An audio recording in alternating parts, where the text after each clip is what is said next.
Oh iya. Ya, jadi nanti dulu, sampai 0 dulu. Jadi jadi ditempelin gitu, terus dia ditarik ke bawah sampai paling bawah. Sampai paling bawah itu harus 0. Jadi nanti di bawahnya tuh 0. Di bawah tuh kan kelihatan ya. Nanti kelihatan tuh di bawah ada ini bacanya tuh dia menunjukkan 0. Ini berapa meter sih, Mbak? 2. Nah, nanti diabani aja, jadi yang bawah tuh kayak, oh ini kurang naik lagi misalnya. Mentok ya? Terus jadi besok kalau di pondoknya, setelah dipasang gini, mendingan nggak usah dilepas-lepas lagi. Jadi ketika teman-teman mengarahkan kader santrinya buat masang, sekalian aja dikasih milih tempatnya gitu loh. Jadi biar nggak dipindah-pindah lagi gitu. Soalnya kalau pindah kan repot ya, nanti masang lagi gitu kan. Gitu. Nah, terus ditarik sampai bawah, itu miring ya?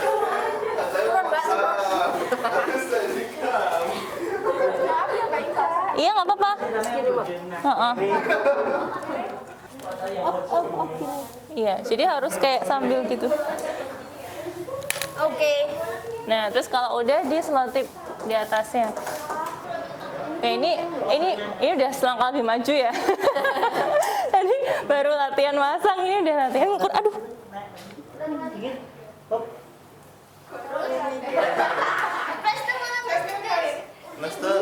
Plasternya di sana, Bes.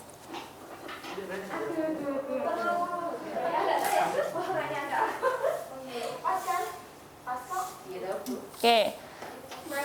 Udah.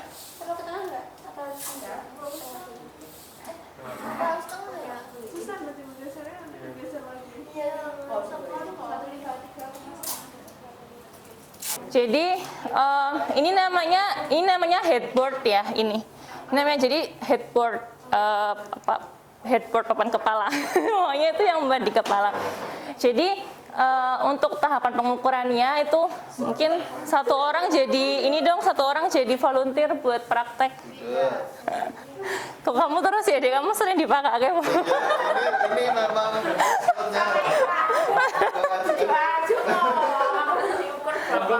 sini siapa yang mau volunteer buat nyontoin? Kan dia dipastikan berdiri tegak ya. Terus ada minimal 4 bagian tubuh yang menempel, ada di soal ya. Bagian belakang kepala, terus habis itu ini ya. Ini apa sih, skapula ya, tulang skapula. Kemudian pinggul sama tumit bawah. Gitu. Tumitnya rapat. Tumitnya rapat. Jadi pertama tuh berdiri tegak. Jadi tumitnya itu rapat. Terus berdirinya itu pas di tengah ini ya. Jadi bagian tengah kepalanya itu pas di ini juga pas di mikrotomisnya gitu. Jadi biar lurus gitu ya.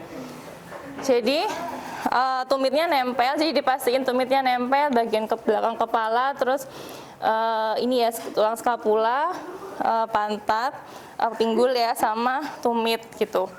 Terus pandangannya diminta untuk lurus ke depan. Jadi lurus melihat ke depan. Nah, untuk membacanya itu harus posisi mata itu harus tegak lurus sama jarumnya. Jadi kalau misalnya teman-teman lebih rendah daripada yang diukur tinggi badannya, itu ada baiknya mengambil kursi gitu. Jadi pakai kursi buat buat biar bisa sejajar ya gitu. Tapi kalau misalnya masih cukup sejajar gitu, berarti kita tinggi badannya masih kurang lebih sama lah ya. Nah, itu kita bisa langsung baca seperti ini gitu. Ini 1, 5, 2. Nurun setengah senti. 5, 2 gitu. Jadi arah mata itu harus sejajar sama yang garis merahnya ini. Kayak gitu. Jadi kalau misalnya yang diukur tingginya kok kayaknya 180 gitu ya, berarti teman-teman harus bawa kursi biar bisa biar bisa sejajar gitu. Enggak apa-apa sih. Oh, enggak apa-apa. Iya, sebenarnya harusnya lebih ke kanan lagi. Orangnya harus di tengah ya, Mbak? Iya, jadi bagian tengah kepalanya harus pas di bawahnya ini. Nah, terus ini harus nempel tembok ya ininya. Oh, gitu. Jadi soalnya tadi kan sempat kayak ketarik ke depan gitu kan jadi miring ya. Ini harus nempel, harus Ini kayaknya udah pas di tengahnya belum dia? Kurang geser. Nah, itu geser tuh juga kita bisa masih aba-aba ya, misalnya geser kanan, geser kiri gitu. Oh, udah nempel semua. Udah. Dorong. 159. Harus pakai kursi sih.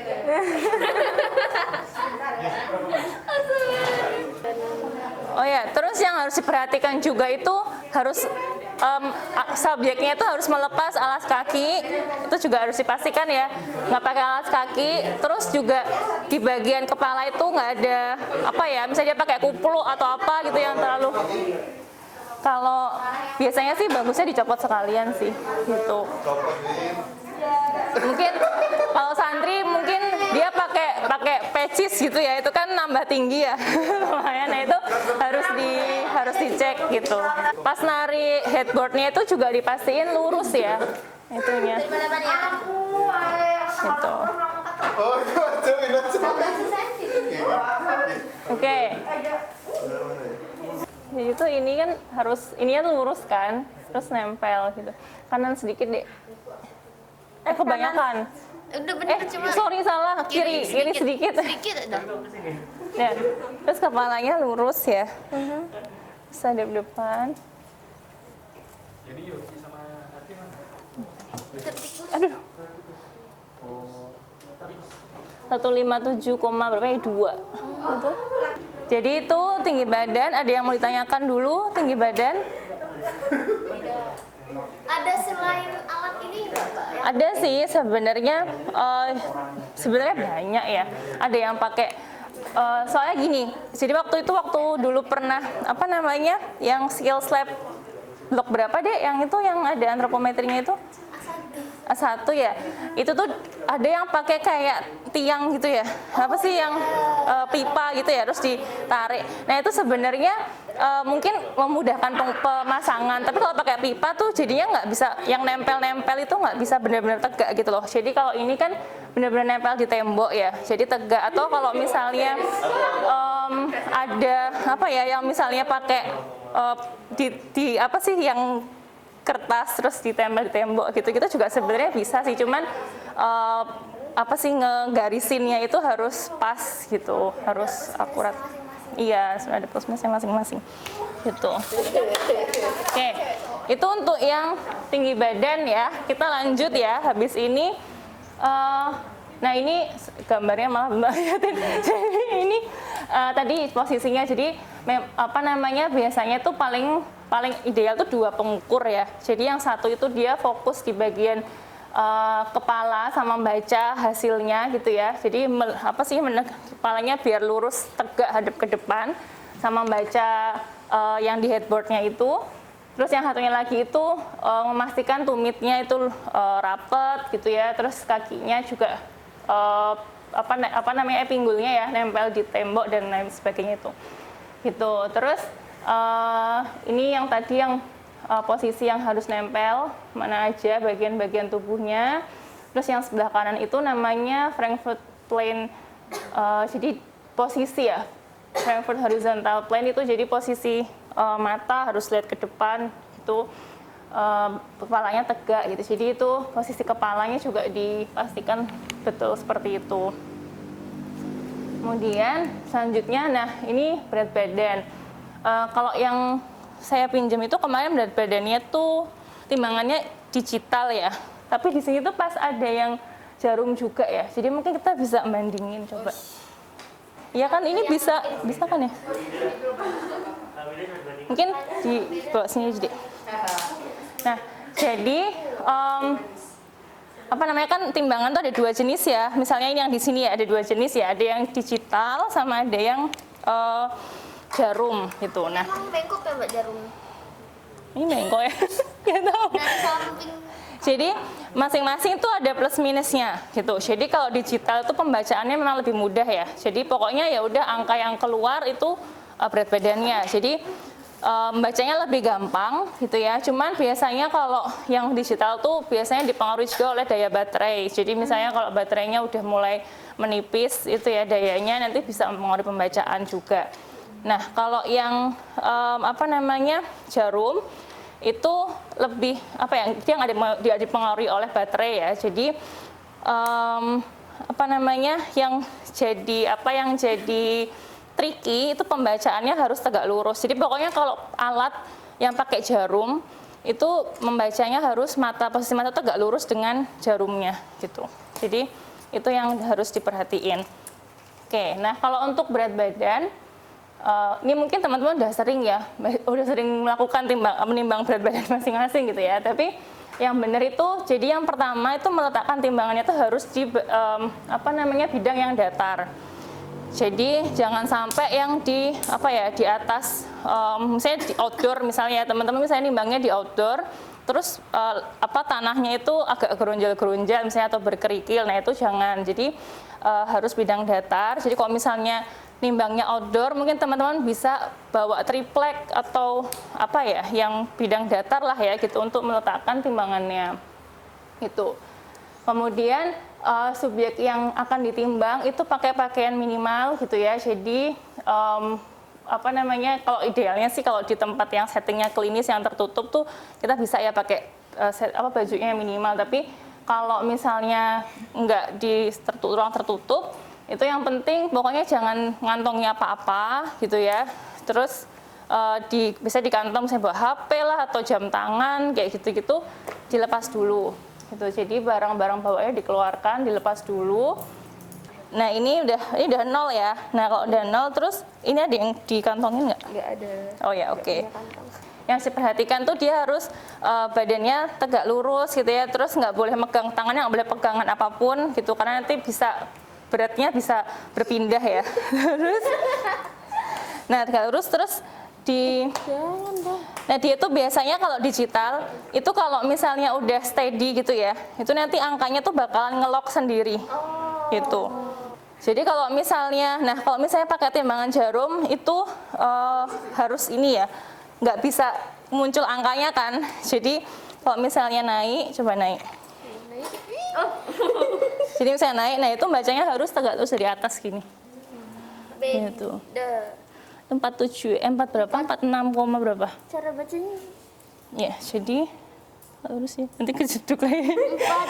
46,5. Iya, 46,5 ya. Kamu mau yang mana? Mau yang 47 mau? Oh ya, beda. Jadi, terus timbangan tuh juga kadang-kadang mungkin beda ya. Misalnya teman-teman ada yang, aku nimbang di rumah kok di kosan kok segini, terus habis itu nimbang di klinik kok segitu gitu ya. Itu memang perbedaan alat itu bisa sih mempengaruhi gitu. Misalnya pertama tadi ya, misalnya kayak daya baterainya lah atau kalibrasi alatnya mungkin nggak benar di awal. Nah itu juga mempengaruhi. Jadi kalau misalnya teman-teman nimbang pakai timbangan itu ya kalau bisa pakai itu terus gitu. Kalau untuk tracking berat badan ya gitu. Jadi nanti nggak ada bias antar beda alat ukur gitu ya. Jadi itu nggak ada bias itu gitu.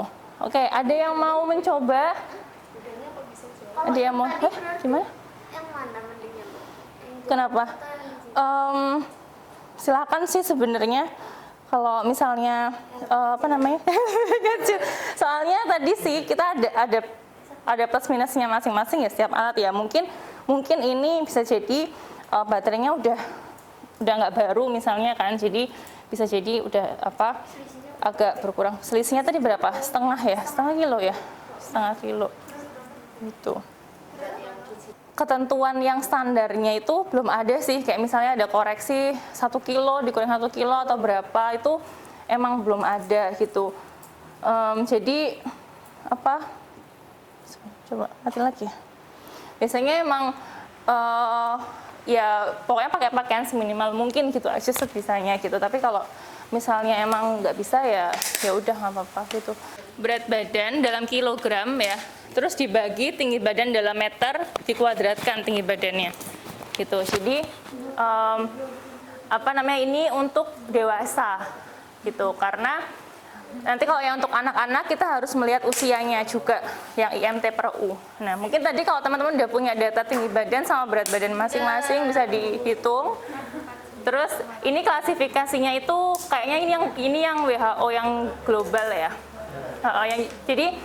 Jadi sebenarnya WHO itu dia punya beberapa standar ya. Ada yang untuk populasi global, ada yang dia khusus untuk populasi Asia gitu. Nah Yang ini yang untuk global. Jadi kalau global itu cut off-nya di 25. Jadi masih kalau 24,9 itu masih normal. 25 ke atas itu termasuknya udah overweight gitu. Tapi kalau yang apa namanya? Yang Asia itu lebih turun lagi gitu. Jadi 23 pakainya. Wow. Gitu. Jadi Wow, overweight.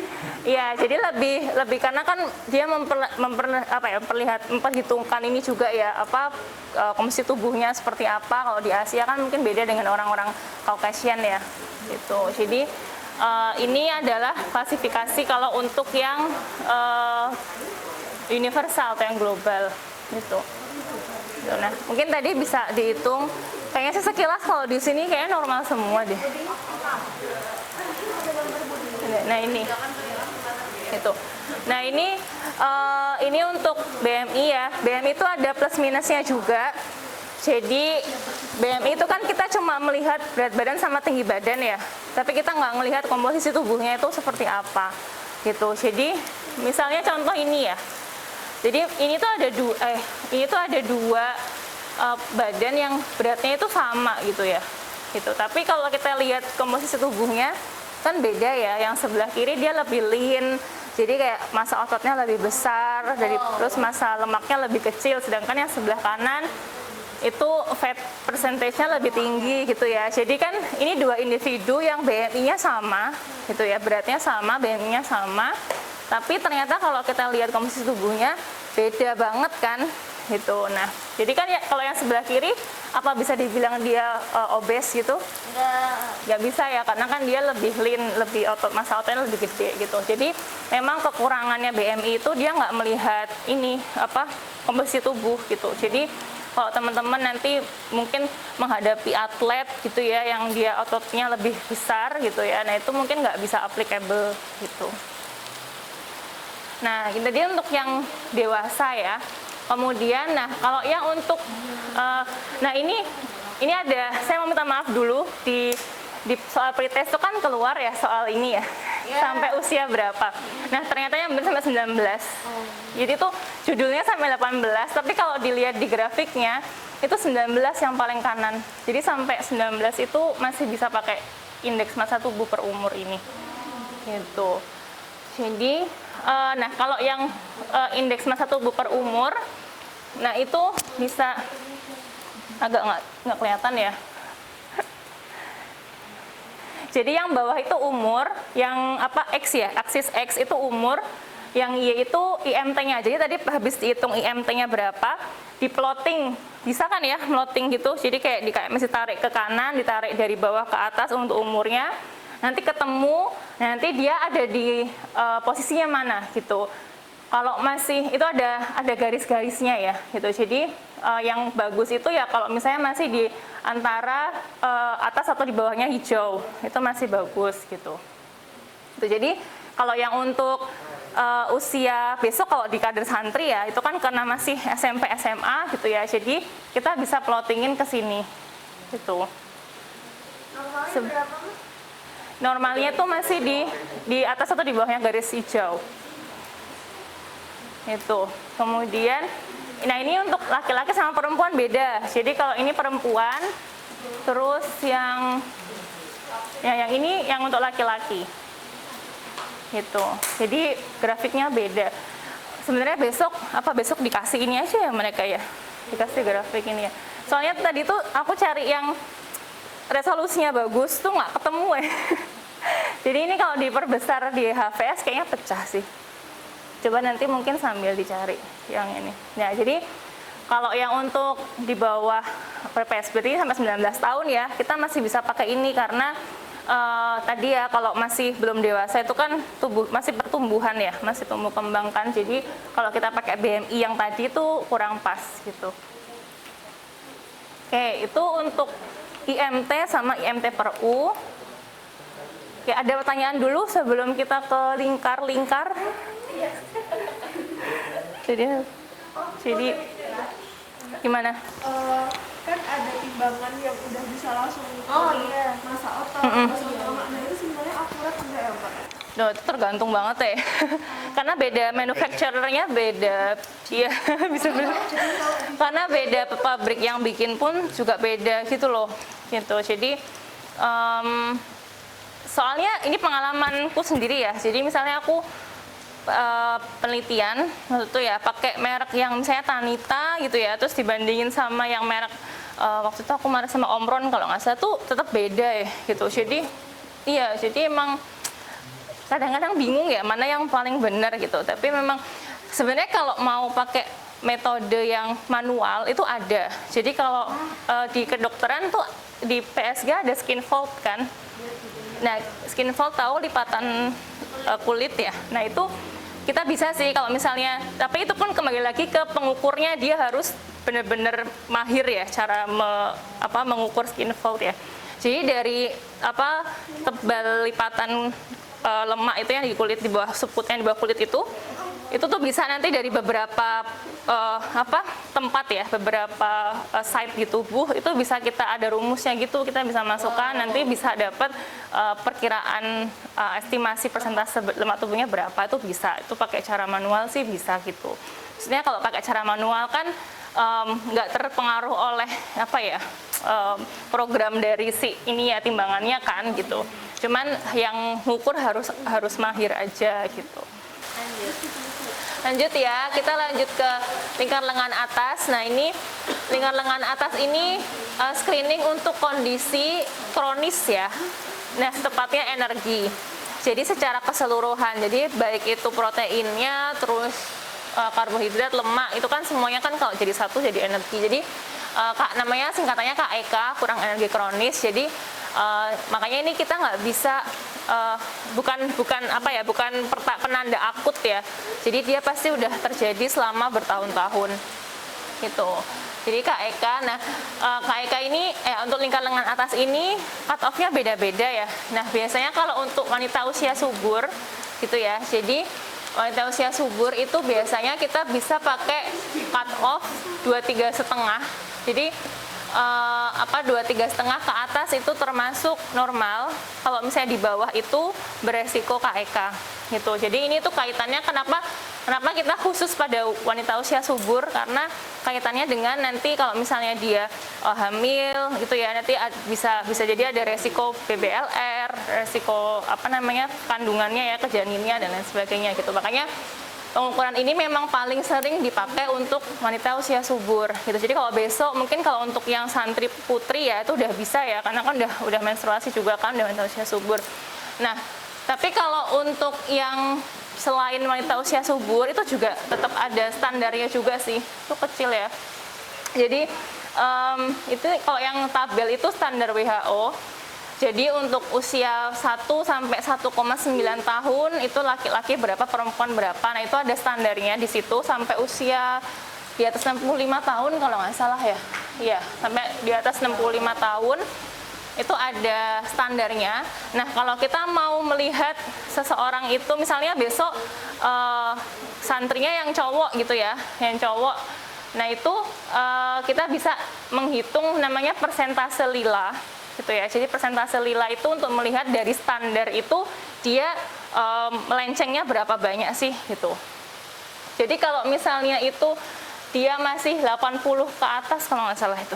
Iya, 80 ke atas itu dia masih normal. 85 ternyata.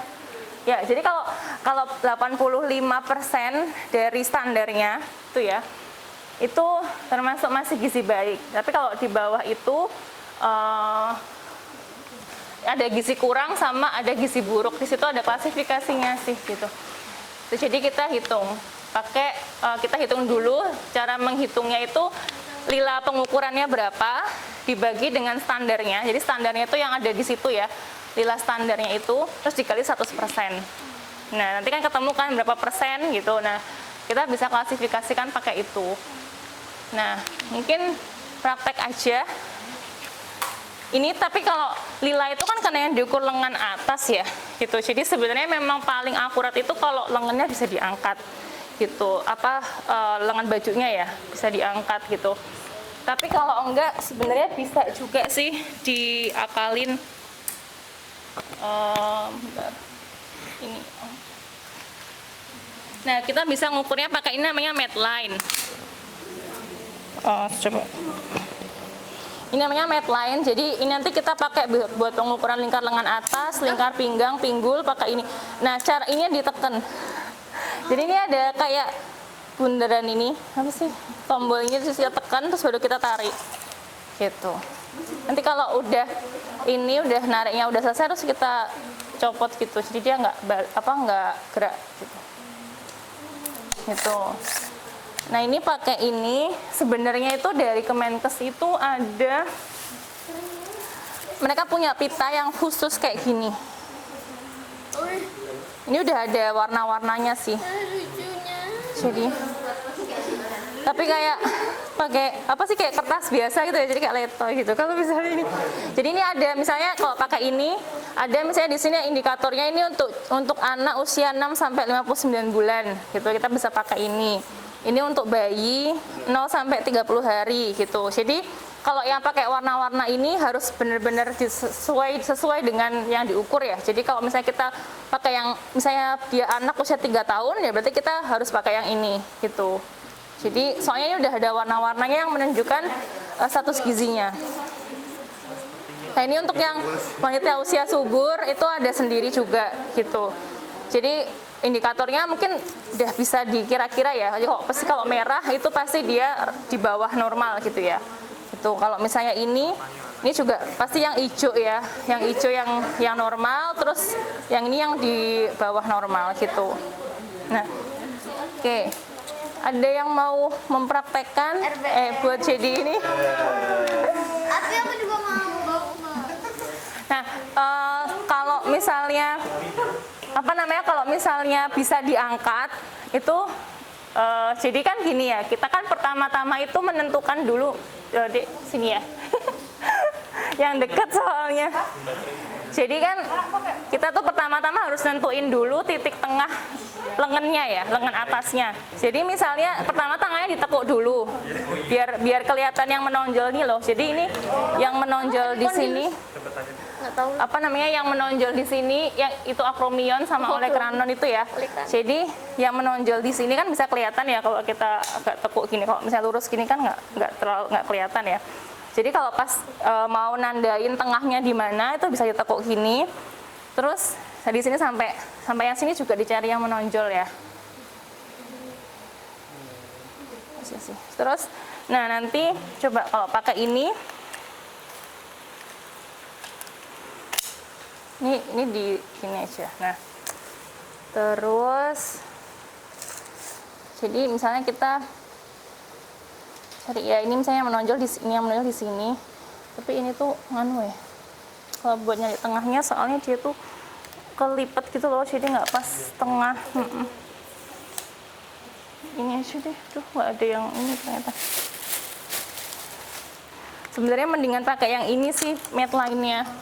Ini soalnya aku pinjam di Gizi, dikasihnya ini. Sebenarnya mendingan ini karena ini nolnya jelas di sini gitu. Jadi besok kalau dari kita mungkin pengadaannya yang kayak gini aja. Jadi kan ini kan nolnya jelas ya. Jadi misalnya, jadi kan ini menonjol yang atas ya, di sini, terus sampai yang bawah sini kan.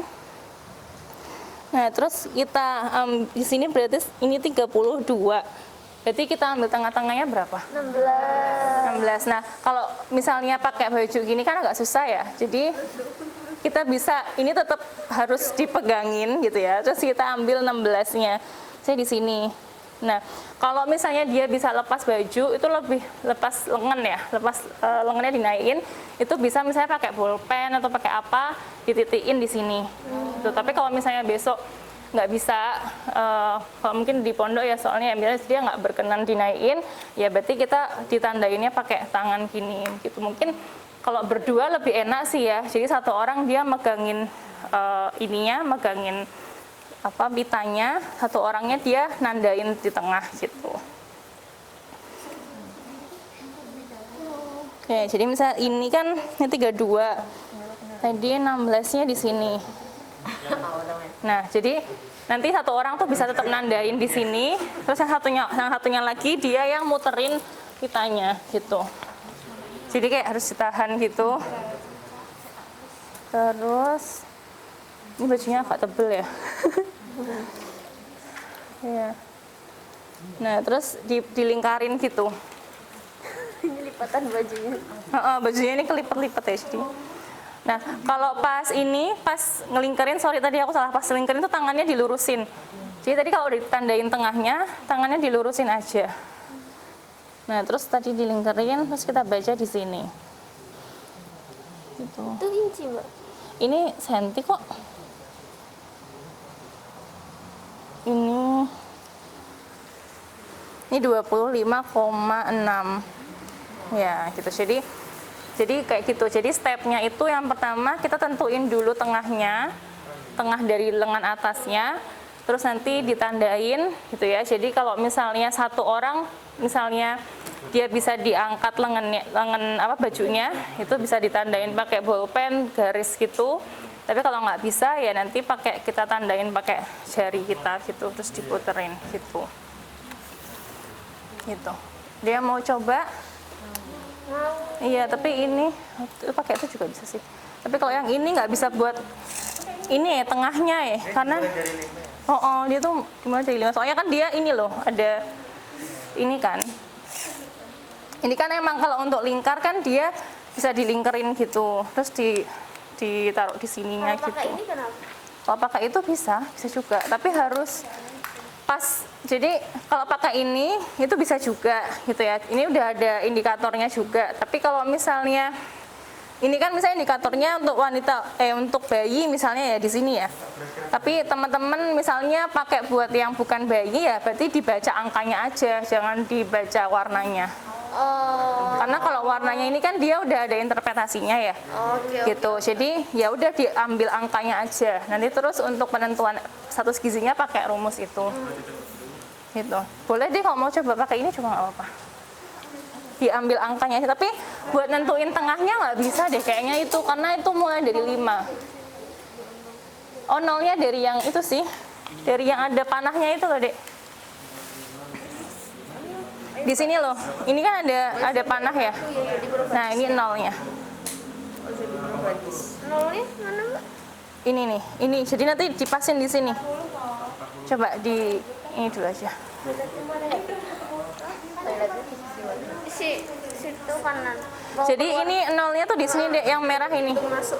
Kalau ini kita mau keluar tuh, Ya ini. udah gitu kan kita belok kanan. Jadi kan gini kan? Iya.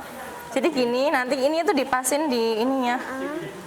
Oh, itu udah otomatis. Ya? Oh, karena muter ya, Mbak? Iya, karena muter. Pas di ini. Kekurangan gizi keruang. Di yang apanya, Mbak? Iya, pas merah ini, pas panah merahnya itu. Berarti 22,5. Iya. Selamat Anda, Kak Eka. Kurangkan energi kronis, makan yang banyak tuh. Iya, jadi kalau pakai yang pita ini tuh nanti dibacanya pas di panah merah ini ya. Ini kan ada panah merah ya. Nah, pas itu dibacanya, dilingkerin. Nanti yang pas sejajar sama panah merah itu yang dibaca hasilnya. Ya, oleh keranon. Oh, ini nih, ini dibuka. Ini copot aja nih. Nah, itu nanti kebaca di sini berapa? 24, Lurus tangannya, lupa. 24 23,28. Jadi kalau untuk wanita usia subur ya itu bisa pakai indikator KEK yang 23,5. Jadi kalau misalnya dia itu di bawah 23,5 itu dia punya resiko gitu, punya resiko nanti kalau misalnya kehamilan, nanti misalnya resiko untuk gizi untuk janinnya, untuk bayinya ketika lahir dan lain sebagainya gitu. Jadi interpretasinya beda ya. Kalau misalnya pakai yang persentase itu nanti ketemunya gizi baik, gizi buruk, kurang gitu ya. Kalau misalnya pakai yang 23,5 itu berarti resiko KEK gitu. Untuk mencapai gizi itu misalnya ada BMI, ada nilai. Gimana itunya biar jadi Oke. Sebenarnya kita bisa pilih salah satu aja indikatornya. gitu. Cuman kan mungkin ada yang dia itu kalau lila itu yang paling sering dipakai untuk wanita usia subur, misalnya untuk melihat resiko KEK-nya itu bisa pakai ini. Juga untuk resiko KEK, kalau BMI kan status gizi ya tadi ya, status gizi normal, overweight atau obes gitu ya. Kalau ini kan resiko KEK gitu. Jadi indikatornya itu beda, interpretasinya itu beda gitu. Masuk apa? Awas ya. Dia kan gitu. BMI-nya tuh normal tapi nilainya gizi kurang. 82%. Itu kronis kan, jadi kan dia sebenarnya enggak, maksudnya gini, mungkin ada di salah satu di fase hidupnya dulu yang dia pernah mengalami mungkin kurangan gizi atau apa gitu, jadinya hasilnya seperti itu. Sekarang kayak gitu. Tapi kalau pakai BMI aja itu juga udah bisa sih sebenarnya. Cuman kalau BMI tadi kan kita nggak melihat komposisi tubuh ya gitu. Jadi kalau pakai BMI itu memang bagusnya kita ngelihat juga persentase lemaknya berapa kayak gitu. Jadi kalau BMI itu lebih ke status gizi masa kini ya gitu. Kalau ini kan kronis, jadi kayak perjalanan status gizi dari dulu, dari kecil misalnya gitu.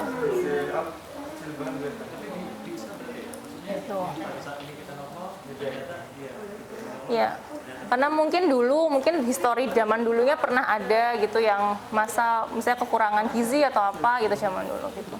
Kalau misalkan karena distribusinya yang nggak merata juga bisa kan ya?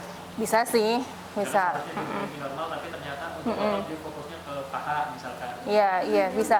Jadi memang kalau untuk orang dewasa itu memang yang status gizi yang paling bisa dibilang bagus ya, itu kita bisa pakai BMI, tapi kita juga ngelihat persentase lemak tubuh sama ototnya itu secara keseluruhan whole body gitu. Yuk lanjut kali. Oke. Udah nggak sabar ya? Oke. Jam berapa sih? Kita lanjut ya. Kita lanjutin sekarang ke ini tadi caranya baru aja. Udah ya, skip aja ya. Tadi kan udah ada di atas. Nah, ini untuk kenapa pada aduh? Oke. Jadi nanti ada lingkar, ini sekalian aja ya, nanti prakteknya jadi satu. Jadi ada lingkar pinggang sama lingkar pinggul nanti. Jadi ini pinggang sama pinggul. Nah, kalau pinggang sebenarnya ini agak tricky ya, terutama untuk orang yang perutnya buncit misalnya gitu ya. Jadi kalau kita bicara lingkar pinggang itu sebenarnya adalah lingkar tersempit. Jadi lingkar tersempit antara tulang rusuk paling bawah gitu ya. Jadi tarik. Tuh, maju. Jadi tulang rusuk yang paling bawah dengan tulang iliakanya. Itu jadi bagian tersempit di antara dua pos bagian tubuh itu ya. Itu kalau lingkar pinggang. Gitu. Cuman kadang-kadang kalau di orang yang misalnya buncit ya, itu kan susah membedakan, mencari yang paling sempitnya itu. Nah itu bisa pakai lingkar perut atau kita ambil tengah-tengahnya antara dua titik itu. Gitu. Kalau misalnya memang susah didapatkan yang bagian tersempitnya itu ya, kayak gitu. Jadi untuk cara pengukurannya itu pengukurannya dari samping. Jadi misalnya Aduh, jangan saya deh. Jadi kalau ngukur tuh dari samping. Kenapa dari samping? Karena kita bisa melihat bagian tersempitnya. Gitu. Jadi kalau dari depan kan nggak kelihatan ya tersempitnya di mana gitu. Kalau dari samping kita bisa lihat bagian tersempitnya. Gitu. Jadi kita ambil ininya, coba kameranya di sana soalnya. Jadi kita lihat bagian tulang rusuk yang paling bawah, maaf ya. Sebenarnya agak susah kelihatannya ya di sini ya. Ada roknya nggak sih? Iya, soalnya agak tebel gitu. Jadi kalau misalnya susah, sebenarnya nggak apa-apa sih kalau misalnya besok di itu ya, kita lingkarin aja ininya. Terus kita cari yang bagian tersempitnya gitu juga sebenarnya bisa. Paling kecil ya? Iya, kalau pinggang itu yang paling kecil. Itu. Jadi misalnya ini ya. Ini tuh agak-agak ribet ya kalau pakai ini, pakai yang ini aja deh. Dia tadi pita yang kuning tadi mana ya? Oh ya. Ini soalnya agak susah malahan. Jadi kalau pinggang itu yang tersempit gitu. Itu nah, terus kita ukurnya dari samping. Maksudnya berarti beda ya, bukan perut yang diukur tuh gitu loh. Beda. Ini perut. Ini pusar. Pusarnya di mana? Di sini. Ya, biasanya itu nggak jauh dari pusar, di atas, sedikit di atas pusar biasanya. Biasanya sedikit di atas pusar. Jadi kayak satu atau 2 jari di atas pusar gitu. Ya, sekitar 2 cm di atas pusar. Nah, ini berarti 70. Ya. Jadi kalau teman-teman juga bingung ya, mungkin kalau misalnya bingung karena pakai baju terus agak tebal, bisa dilihat udelnya di mana, pusarnya di mana. Terus itu dia biasanya tuh sekitar 1 atau 2 jari, 1 atau 2 cm di atas pusar. Gitu. Jadi kalau susah, karena kan kalau pakai baju kan susah ya, mungkin tuh yang tulang rusuk paling bawahnya di mana misalnya itu. Jadi bisa pakai penanda pusar itu juga bisa. Jadi kalau untuk laki-laki itu yang bawah itu ya, laki-laki itu dia beresiko penyakit ini ya, beresiko komorbiditas kalau di atas 90 cm. Di atas 90 cm. Kalau perempuan itu di atas 80 cm. Itu. Jadi kalau lingkar pinggang itu kita bisa penanda untuk resiko komorbid ya. Itu arahnya ke situ. Jadi besok mungkin kalau di pondok mungkin ini bisa diaplikasikannya untuk yang pengasuhnya gitu. Jadi kalau untuk santrinya kayaknya belum bisa ya ke arah situ ya, ke arah komorbid. Tapi untuk yang dewasa gitu. Nah, tadi lingkar pinggang. Nah, terus tak lanjut dulu ya, nanti prakteknya sekalian. Yang kedua tuh ada waist circumference atau lingkar pinggul. Jadi kalau lingkar pinggul tuh ke bawah lagi ya. Jadi tadi kan pinggang terus pinggul. Nah, bedanya kalau tadi yang waist itu kan lingkar tersempit ya. Kalau misalnya pinggul tuh lingkar terlebar. Gitu. Jadi kalau teman-teman kalau melingkarkan pitanya gitu ya. Itu pas di pubic symphysis ya. Itu jadi di daerah sini ya. Daerah sini. Terus diputerin ke belakang, dicari bagian pantat yang paling menonjol gitu. Jadi yang paling besar gitu. Yang paling menonjol gitu. Jadi bedanya kalau yang waist tadi yang paling sempit, kalau ini malah dicari yang paling menonjol gitu. Gitu. Jadi dari depan terus dibawa ke belakang, dicari yang paling menonjol. Kemudian ada beberapa catatan tuh, misalnya kayak subjeknya jangan menegangkan otot pantat ya, jadi nanti bisa mempengaruhi pengukuran gitu. Terus mengukurnya dari samping gitu, sama kayak tadi. Jadi enak, jadi besok kalau misalnya praktek itu langsung pinggang, terus diturunin, terus langsung pinggulnya juga diukur gitu. Nah, nanti kalau kita udah punya 2 pengukuran ini, kita bisa ukur yang namanya rasio lingkar pinggang dan pinggul ya. Jadi nanti dibagi ya. Jadi lingkar pinggang dibagi hasil lingkar pinggulnya tadi. Terus nanti akan kalau misalnya itu rasionya di atas 1 untuk laki-laki itu termasuk beresiko komorbid ya. Kalau misalnya perempuan itu cut off-nya di 0,85, di atas 0,85.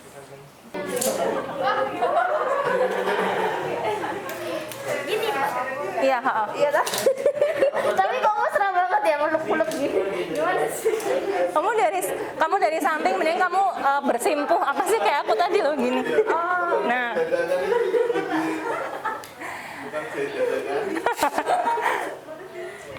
Beb, kamu 3. 7. Tadi yang berapa yang tengah? 6.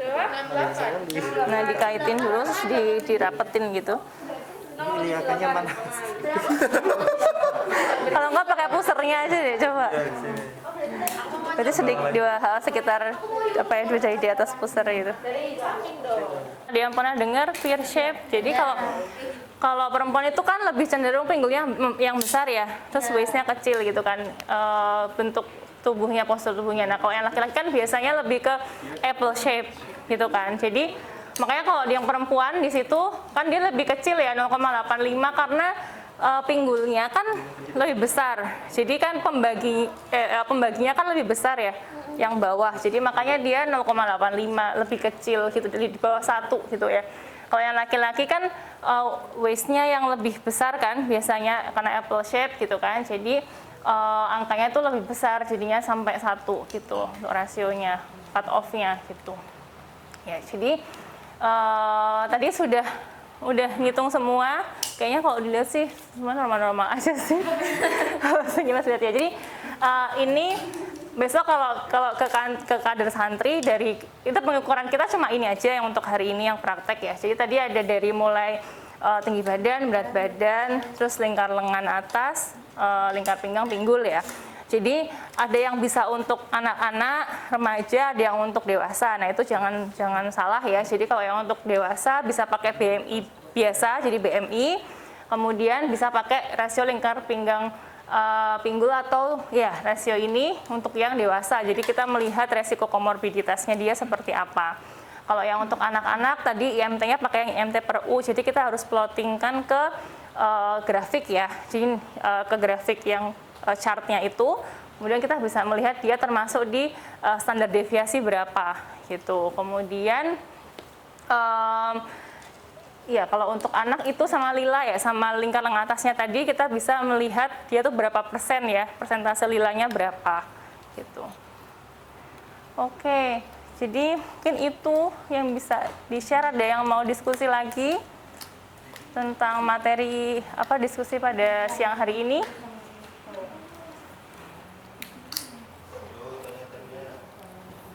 Ada lagi yang mau ditanyain? Udah deh kayaknya udah jelas semua ya. Jadi ya mungkin itu ya yang bisa saya share ke teman-teman semuanya. Semoga yang sedikit tadi bisa bermanfaat yang sebesar-besarnya buat teman-teman semua dan juga nanti untuk target ini ya, pengabdian masyarakat kita. Dari saya kurang lebihnya mohon maaf. Wassalamualaikum warahmatullahi wabarakatuh. Terima kasih semuanya.